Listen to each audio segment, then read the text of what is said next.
agakiza hari ibyahindutse, ibyo nakundaga byose byarambihiye, ibyo nifuzaga n'ibyo nateganyaga nasanze nta mumaro.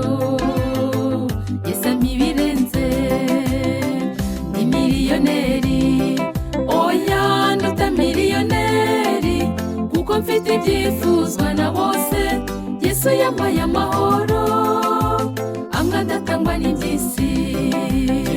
Ni miliyoneri, oya nduta miliyoneri, kuko mfite ibyifuzwa na bose. Yesu yampaye amahoro amwe yabuzwe na benshi.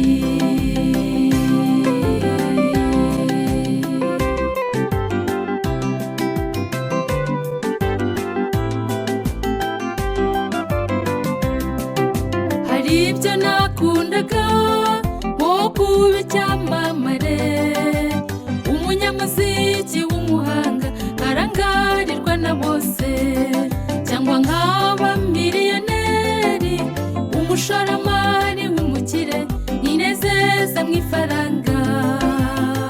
Yesu ampa ibirenze, ni miliyoneri, oya nduta miliyoneri, kuko mfite ibyifuzwa na bose.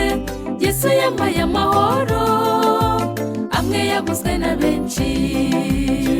Ni miliyoneri, oya nduta miliyoneri, kuko mfite ibyifuzwa na bose.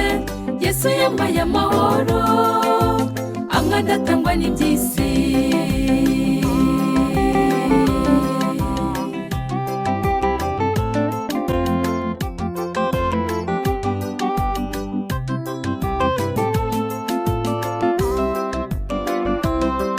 Ese byaba bimaze iki kugira icyubahiro, amafaranga uyagwije, amahoro wararumbije, iyaba ibyo dukora byose twayoborwaga na Yesu, nitwa kanyuze mu nzitane.